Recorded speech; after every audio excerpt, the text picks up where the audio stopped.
أعوذ بالله من الشيطان الرجيم بسم الله الرحمن الرحيم وما أرسلناك إلا رحمة للعالمين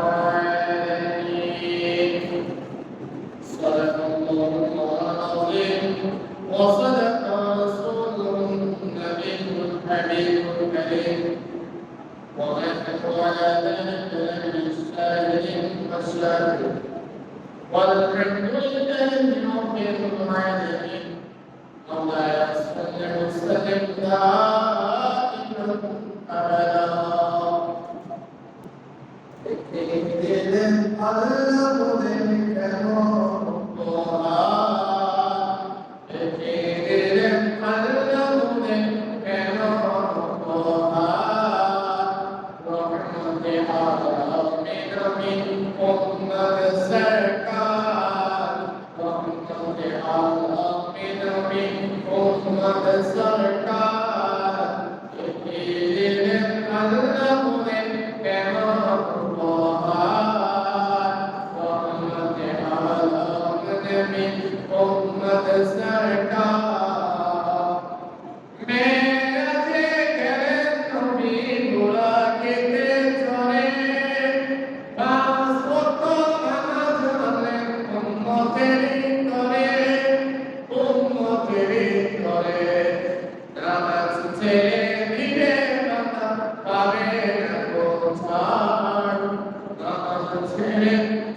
দুর্নীতিমুক্ত আদর্শ সমাজ গঠনে রাসূল করিম সাল্লাল্লাহু আলাইহি ওয়াসাল্লাম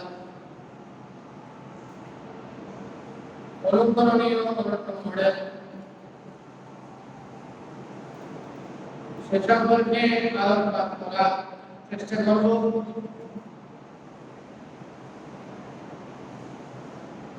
এবং আমরা যারা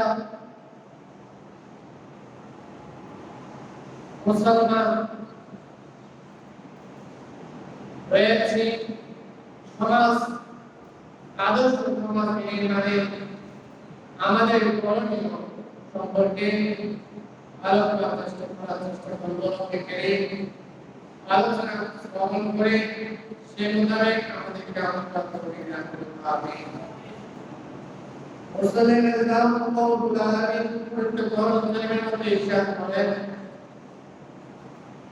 لقد كان لكم في رسول الله أسوة حسنة। আমি আল্লাহ রাব্বুল আলামিন তোমাদের জন্য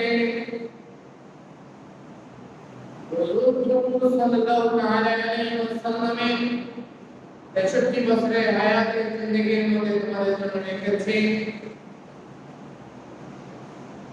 অনুপম আদর্শ, তোমাদের চলাফেরা, উঠা বসা, তোমাদের পারিবারিক নীতি কেমন হবে, সমাজনীতি কেমন হবে, রাষ্ট্রনীতি কেমন হবে, তোমাদের রাজনৈতিক নীতি কেমন হবে, সর্বোপরি তোমাদের আচার আচরণ, চাল চলন সবকিছু নমুনা হিসেবে আমি আল্লাহ রাব্বুল আলামিন আমার প্রিয় হাবিব আকায়ে নামেদার সাল্লামের তোমাদের জন্য মডেল হিসেবে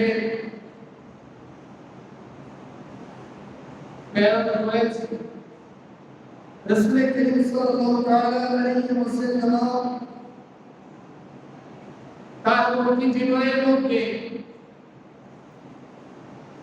নবুয়ত প্রকাশের পূর্বে আরব সমাজে যে অরাজকতা সৃষ্টি হয়েছিল, ঘুরতে ঘুরতে বন্ধ সামান্য বিষয়কে কেন্দ্র করে বছরকে বছর মারামারি হানাহানি নির্যাতন নিপীড়ন অত্যাচার এই সকল বিষয় রাসূল করিম সাল্লাল্লাহু তাআলা আলাইহি ওয়াসাল্লাম তার বাল্যকাল থেকে অবলম্বন করে এসেছিলেন।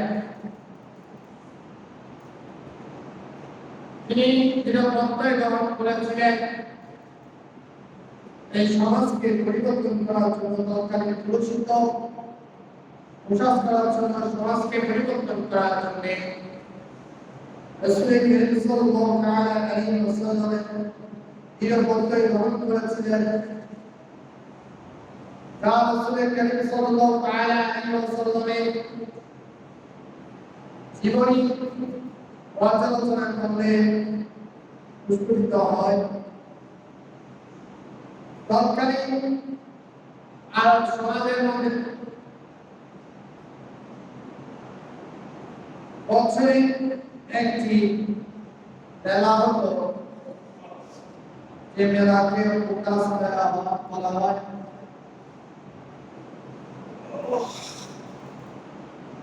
পাঁচশো 85 খ্রিস্টাব্দে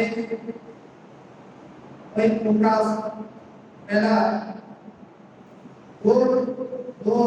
জুয়া খেলা এবং কাব্যপত্রিকা ইত্যাদি বিষয়কে কেন্দ্র করে তৎকালীন আরবের যুদ্ধসমূহের মধ্যে ভীষণ রক্তক্ষয়ী যুদ্ধের সৃষ্টি হয়।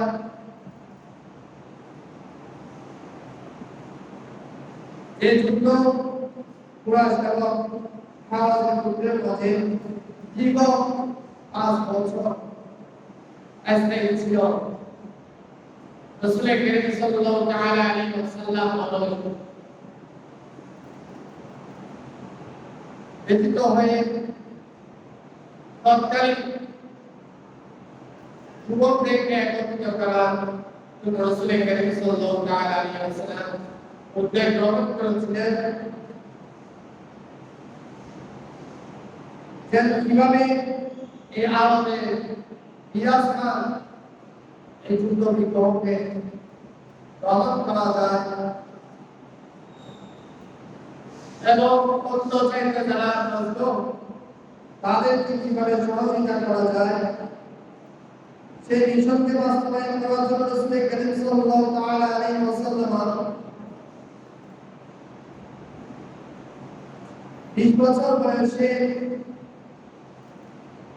তৎকালীন যুবকদের নিয়ে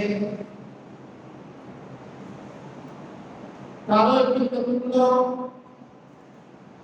হযরত রাসূল করিম সাল্লাল্লাহু তাআলা আলাইহি ওয়াসাল্লাম জুবাইর এবং আরো কিছু আরবের যুবকদেরকে নিয়ে শান্তি সংঘ গঠন করলেন, যেটি নির্দিষ্ট কিছু তত্ত্ব ছিল। তার মধ্যে অন্যতম হচ্ছে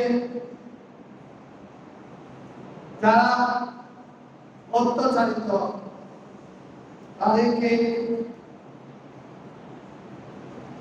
সাহায্য সহযোগিতা করা এবং দেশে যে সমাজের মধ্যে যে অরাজকতা বিভেদ হানাহানি সৃষ্টি হয়েছে তা বন্ধ করে সমাজের মধ্যে শান্তি প্রতিষ্ঠা করা, যারা দুর্বল অসহায় যারা এতিমরা রয়েছে তাদের সম্পদ যারা নিজেদের দখলে নিয়ে যাচ্ছে তাদের বিরুদ্ধে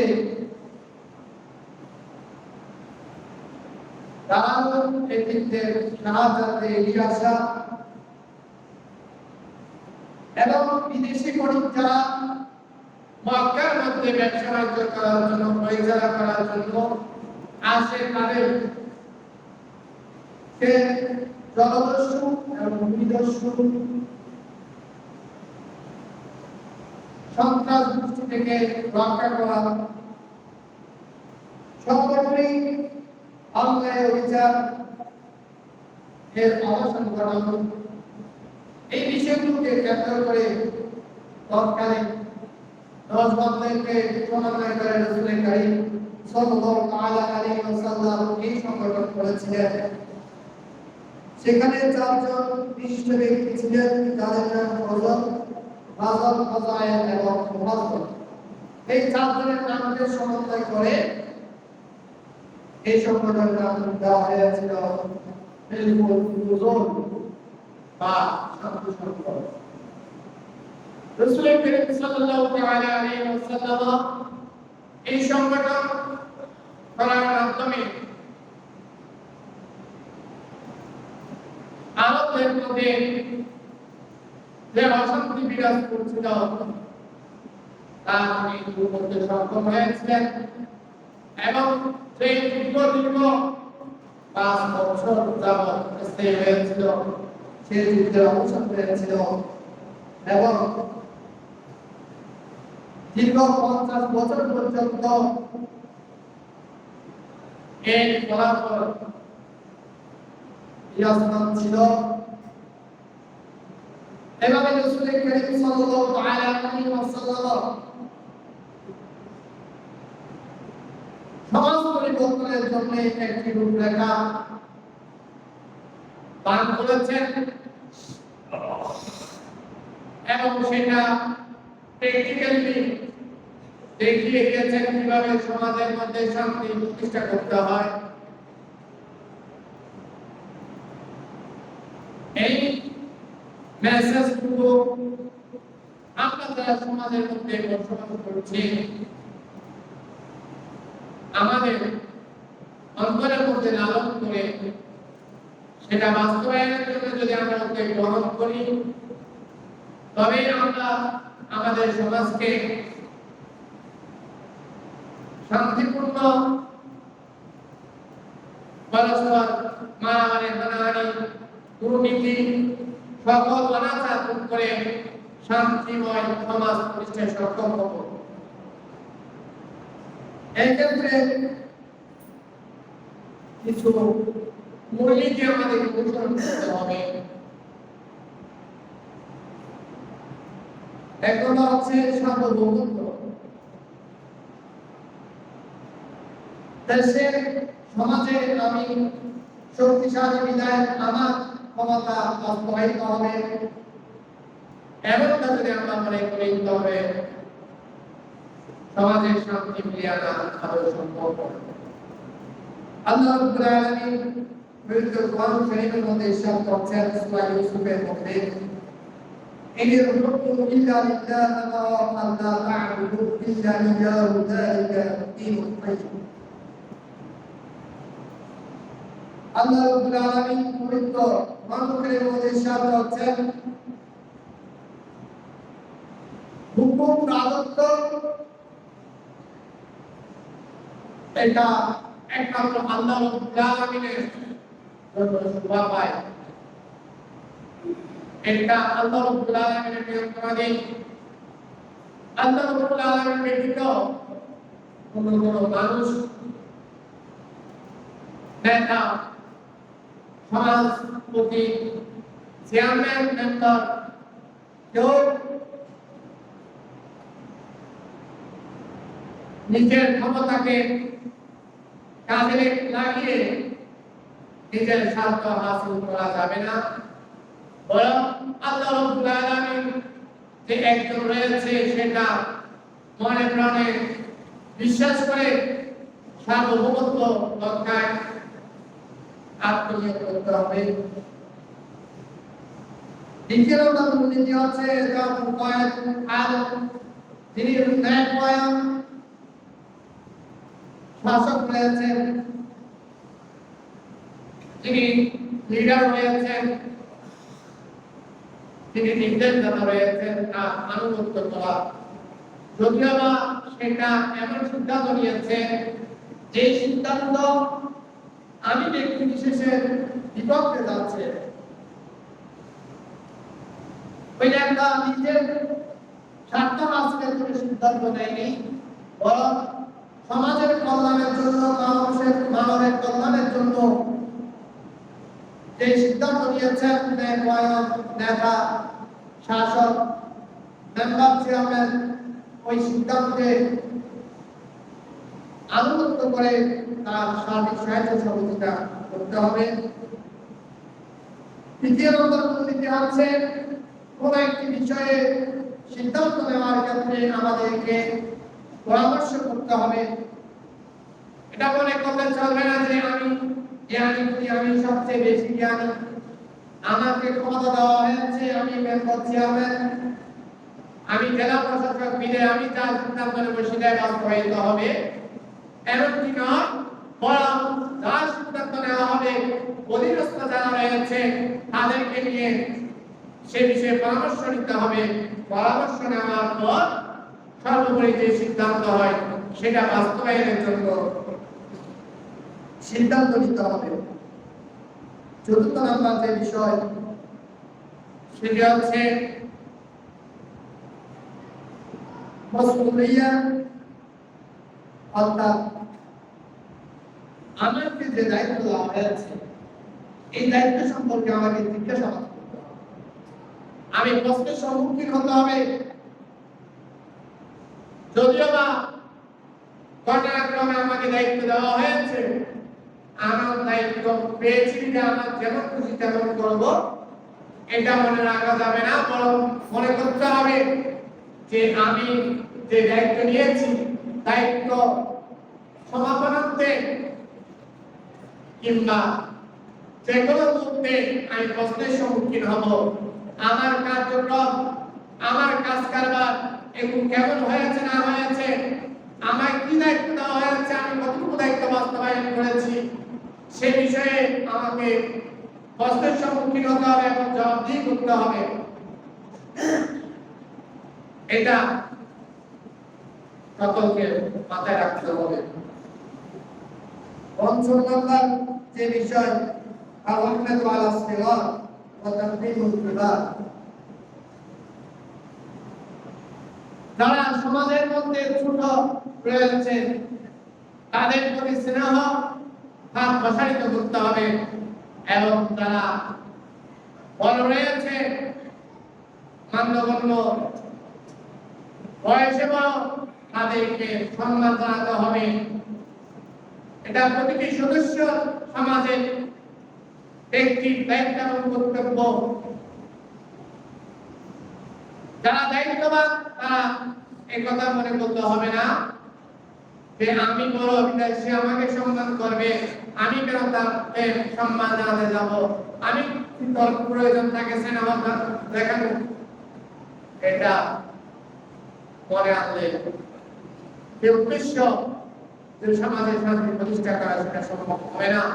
এই জন্য রাসূল করিম সাল্লাল্লাহু আলাইহি ওয়াসাল্লাম হাদিস শরীফের মধ্যে বলছেন, আল-ওয়াহিদুনা ইয়ারহামুহুমুর রাহমান ইরহামু মান ফিল আরদ ইয়ারহামুকুম মান ফিস সামা।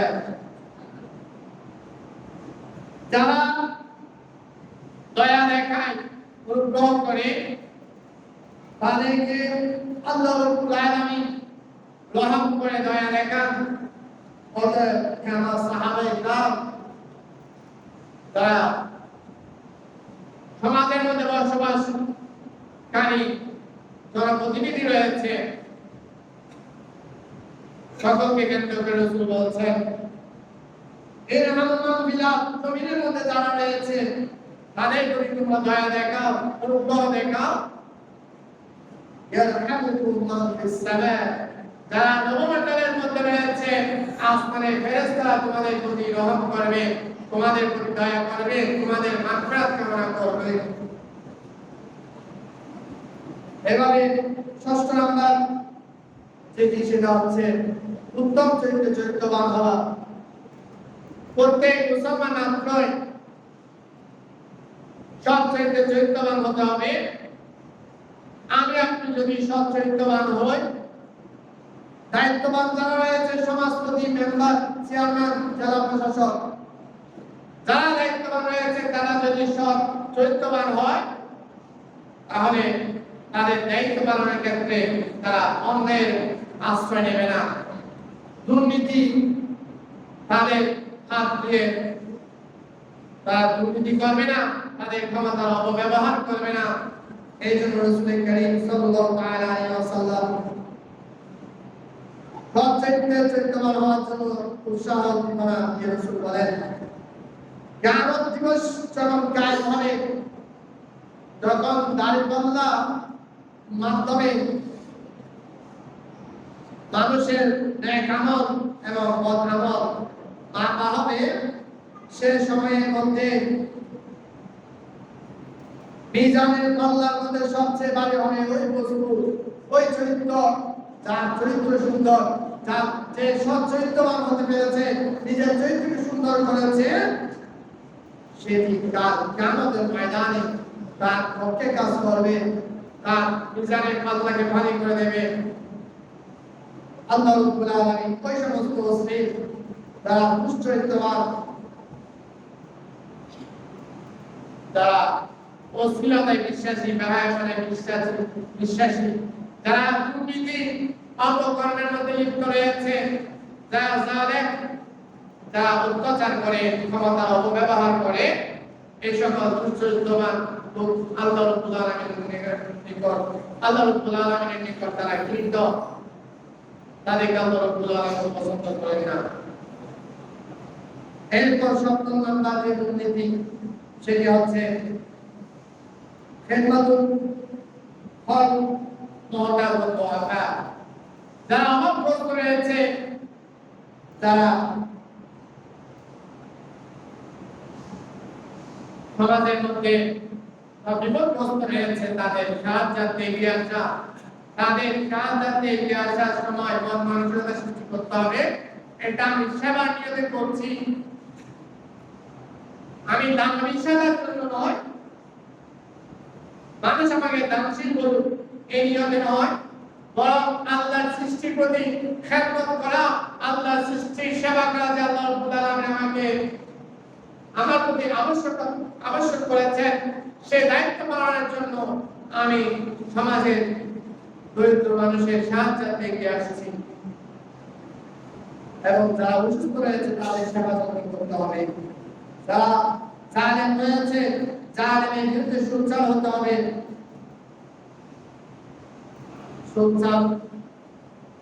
সোচ্চারের অনেক পদ্ধতি রয়েছে। সোচ্চার মানে এই নয় আমি সমাজের মধ্যে একটা অন্যায় কাজ দেখেছি, আমি গিয়ে সেখানে মারামারি করব, এটাও আইন বহির্ভূত কাজ। সোচ্চার মানে আমাকে জনমত তৈরি করতে হবে, প্রশাসনের মাধ্যমে আমাকে সেটা হস্তক্ষেপ করে ওই অন্যায় কাজ, অবিচার দূর করতে হবে। এমনটা নয় আমি ক্ষমতায় এসেছি, স্বৈর শাসকের পতন ঘটেছে বিদায় আমি আমার নিজ হাত বাস্তবায়ন করে আমি শাসনকে নিজ হাতে তুলে নেব, এমনটা নয়। এখন সমাজে পরিলক্ষিত হচ্ছে দেশের পট পরিবর্তনের সাথে সাথে আমাদের কিছু মানুষ, যারা আমরা সেদেরকে